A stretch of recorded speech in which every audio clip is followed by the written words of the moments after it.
Third time's a charm. Okay, before I show you guys the rest of that clip, I'd first like to introduce myself. I'm Lukas Lowry, a 22-year-old finance graduate and the host of the Common Human podcast. I have an intuition to speak with people of all walks of life and ask broad questions relating to their lifestyle and knowledge base. I'd like to say I'm qualified to be curious. The purpose of the Common Human podcast is to provide insight into various professions and paths one might take in their lives depending on their background and experiences. Everyone's unique, and I want to highlight this amazing fact through the Common Human podcast. Today's discussion is a little different than others. Rather than speaking with a fascinating human and rock star in their field of study, I'm going to provide a little insight into my life. My intention with this story is to inspire, motivate, and send positivity and encouragement to those who are struggling mentally, physically, and in any other fathomable way. My intention with this story is to not initiate a pity party for myself and seek public attention for the sake of seeking public attention. I just want to make that very clear. Also, I'm sure you've already noticed, but I'll be reading from a screen or a teleprompter in order to organize my thoughts and stay on track with this discussion. Thank you for your patience in advance. I have alopecia areata, an autoimmune disease that causes sudden hair loss on the scalp, face, and other areas of the body. To put it simply, the immune system attacks the hair follicles, causing one's hair to fall out. Alopecia affects 0.2% of the population, if I'm not mistaken, and fortunately is not a life-threatening disease. Rather than getting into the nitty-gritty science, to my knowledge, alopecia can be hereditary or stress-related, but it's still somewhat ambiguous how it's caused, and there's no direct quote-unquote cure. Back in 2018, when I was about 17 years old, I had no idea what alopecia areata was. I had longish, dirty blonde hair and could only think about soccer, family, friends, what was for breakfast, lunch, and dinner, and school a little bit. My life was objectively good in every single way, and there was genuinely nothing I can complain about. But I did as the loving youngest child, but also the naive kid I was. One day in 2018, I was with my cousins in Massachusetts for a yearly summer trip. For fun, my younger cousins would braid my hair or put it up in some funny way, and this time around they found a nickel-sized bald spot behind my hair. So they told me about it, and I talked to my mom who was in the room at the moment, and we both suspected it was a stress mark of some sort since it wasn't too big. Also, I thought to be relatively healthy. I played soccer competitively and every second I could and was raised on farm-raised and organic food, so I never really thought twice about it. The summer progressed and the bald spot began to grow bit by bit, but there was still no major clues that something was up. Then, all of a sudden, I took a shower one night, noticing my hair come out in clumps. I was in shock. I was so confused and didn't know what to do or what was happening. I was aware of my single bald spot growing, but my hair was now coming out in clumps. What the hell was happening? My hair was on my pillow after waking up each night and fell out during every shower as time progressed. During the day, I would notice my hair falling on my shoulders and my neck. I created an annoying habit of wiping my hair off myself because it just happened so frequently. At this point, I needed answers. I saw a doctor to check my vitals and run a blood test. Results came back, and no signs of abnormal conditions or negative signs of any kind were found. The professionals considered me healthy. Okay, well, what was I supposed to do now? I'm healthy, yet my hair continually falls out in clumps. I didn't know what to think or how to reason with the situation. My parents ended up taking me to a doctor specializing in functional medicine. Functional medicine is said to treat the root cause of the problem rather than treating symptoms. I was asked questions regarding my eating and drinking patterns, exercise regime, etc. At this moment, I'm thinking, how is this related to my hair loss? Long story short, following some tests, the doctor concluded I had a mineral deficiency. So they prescribed me a mineral supplement since I was supposedly lacking the suffice amount of zinc, magnesium, potassium, iron, etc. for my body at the time. What I came to realize after years passed was my relationship with food and water was completely skewed. I was drinking copious amounts of water and basically ate salads with some protein, little to no sugar, and some carbs because I perceived this as healthy at the time. This diet and hydration protocol wasn't sustainable. I had soccer practice 3, if not 4 times a week in a game or tournament during the weekend. Although I provided my body with some nutrients, I lacked crucial vitamins and minerals from other whole food sources and needed a drink with a proper electrolyte profile. I became lightheaded during games and practices, sometimes even during my normal day. In this moment, I didn't believe this ambiguous concept, such as a mineral deficiency, was a cause for my hair loss. I remember being unsatisfied and angry with the way everything played out. Like, what kind of voodoo mineral supplement and doctoral advice is this? I was stressed beyond measure, my hair was continually falling out, and still did not have a definitive answer why. I still had questions and had to move on since school and practice was about to begin, and just had to move on in general like individuals do. Before the summer ended of 2018 and my senior year of high school, I chose to rip off the Band-Aid and shave my head. Little did I know, this wouldn't be the first time and only time doing this. I still recall this day as my dad helped me with the process. Tears of both sadness and joy fell from my eyes.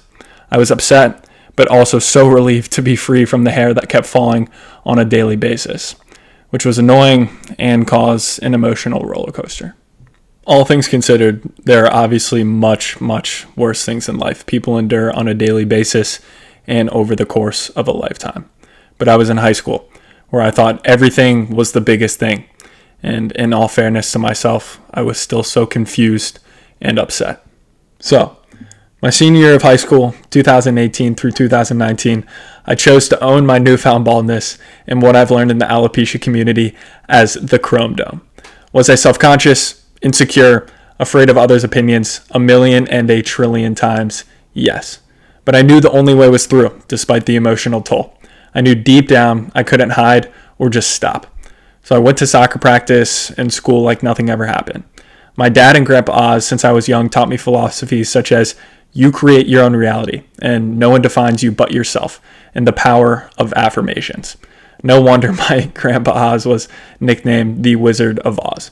Anyway, these philosophies created a subtle groundwork for my ideologies later in life and helped me on a daily basis during this time period. During my senior year of high school, I began noticing something strange, something I've never experienced before since my physical appearance was no longer at par with the common high schooler. I was treated differently. Granted, people had to adjust to the change and get used to it, but it was such an odd feeling. This experience opened a door to the thought that physical appearance, ego, status, and other superficial aspects of life are not as valuable as I once believed. I always like to say, when looking back on these days, my ego was stuck in my hair. But it took me a while to truly understand this to the fullest extent. And 2019 became a tough year. The mixture of partying, rude comments, and just poor habits led me into a dark place mentally.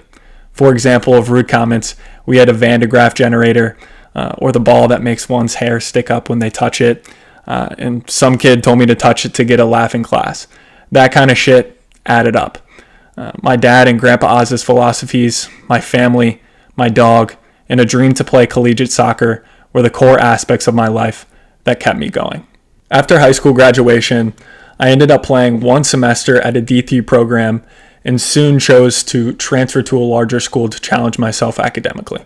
One of the best decisions I ever made, just to mention, and I just met incredible people and was exposed to so many opportunities, both academic and athletic.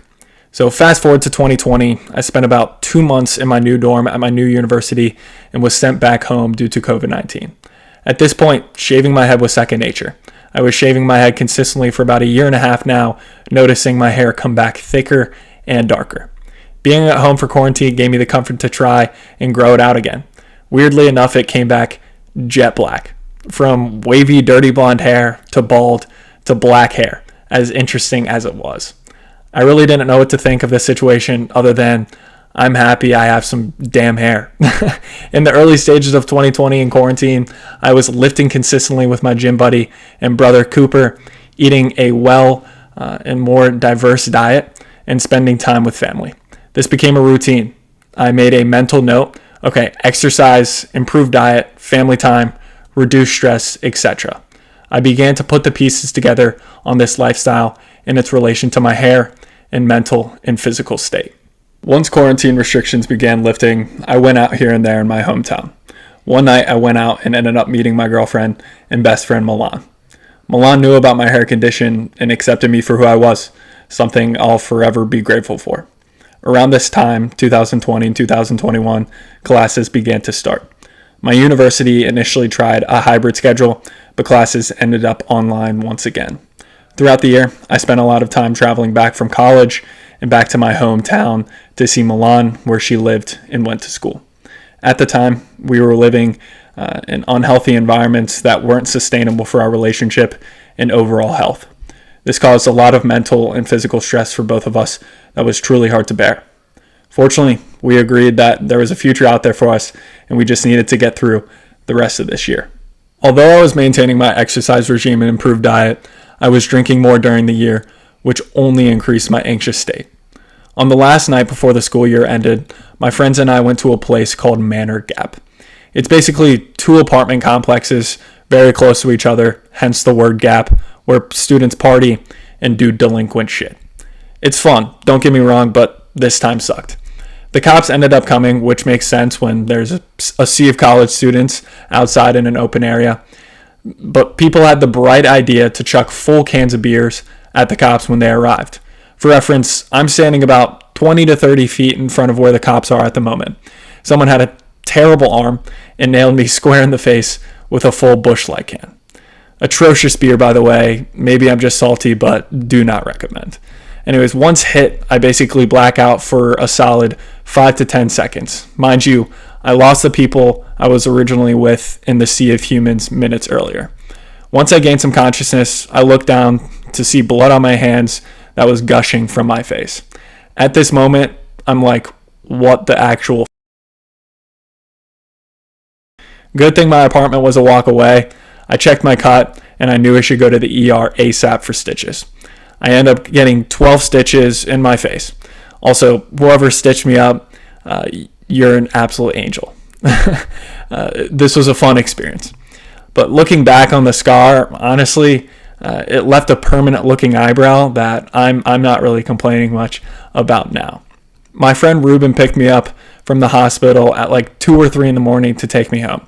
The next day, I'm driving home from summer break, and I just remember feeling so out of whack with reality and just uneasy in general.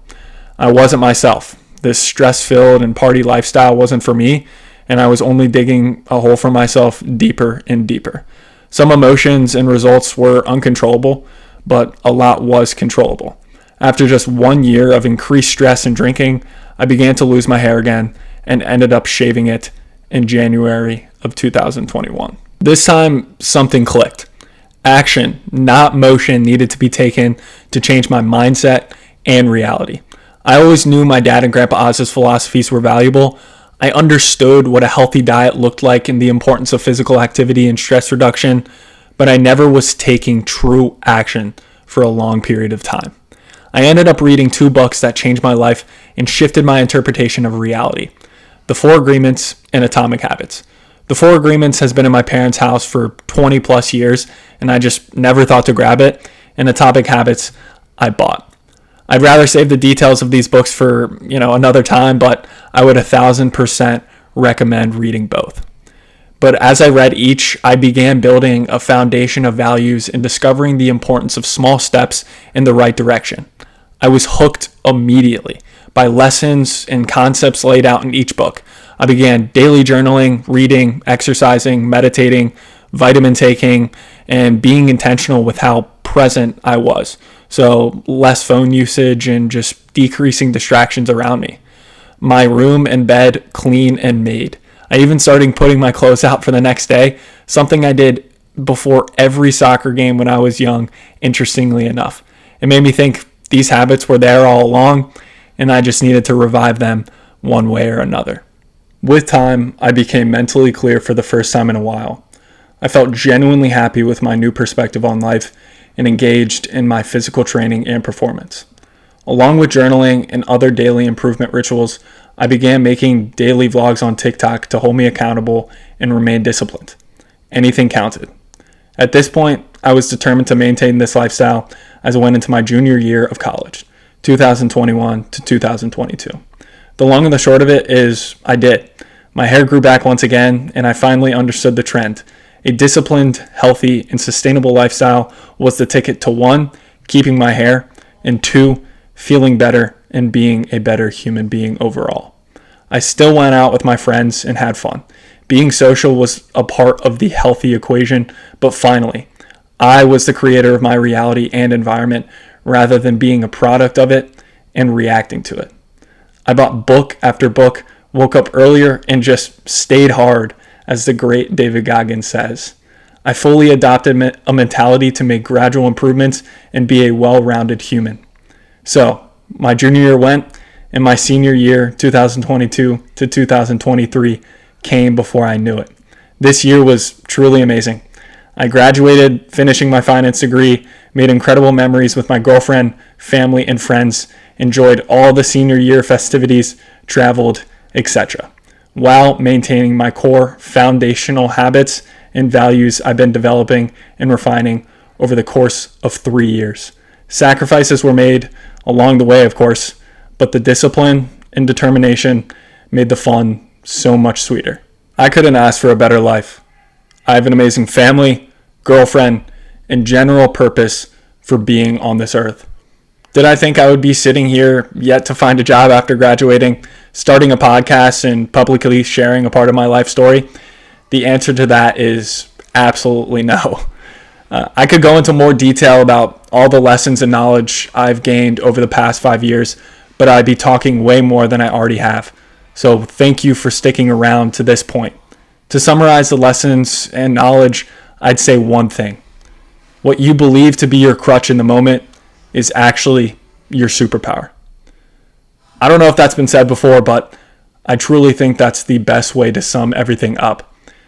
Embrace your uniqueness, trust your gut, and plan ahead for a great life. Pick up a book, go for a walk, take a moment to actually listen, and just be. Do not let your environment and those around you dictate your path and your reality. You will change over time. That's what humans do. Humans change. They don't stay the same. We become something new and hopefully better than before. So this is a story about my hair and breakthrough. But my story is just one of 8 billion humans. Everyone has their story to tell. So embrace positive change because this is your life. This is your story. Okay, I'll get back to shaving my head in just a second, but before that, I want to add one more thing. I never got a definitive answer from a medical professional that I have alopecia areata until somewhat recently. After my own research and looking into the autoimmune disease, I knew it was playing a role in my hair loss over the course of 5 years. And despite my resentment, in 2018, I started taking the mineral supplement prescribed to me later on, which helped me in growing my hair back twice. All in all, my mineral deficiency and alopecia gave me the opportunity to be a better person. And I took that opportunity and I'm forever grateful for it. Am I living stress-free and have it all figured out? Of course not. I have been losing my hair for the 3rd time this year, even with my current lifestyle, giving me the chance to embrace my crutch yet again. Having some experience under my belt with the razor and the chrome dome, I'm more motivated and determined to optimize my lifestyle, diet, exercise, and most of all, my time. Time with my girlfriend, my family, my friends, and those who I truly enjoy being around. It's a day-to-day battle. So keep your head up high, know it will get better, and decide your own fate for the betterment of your life and our world.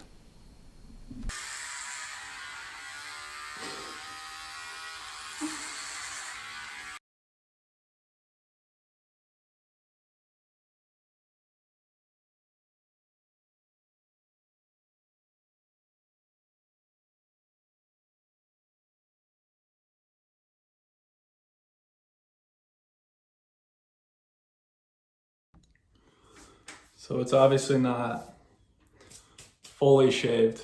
I'll definitely have to get the back, but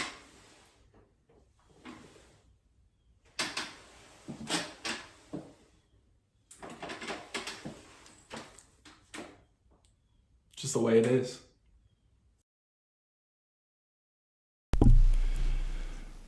Thank you for tuning into my story in this episode of the Common Human Podcast. Seek knowledge and wisdom always. I love you all.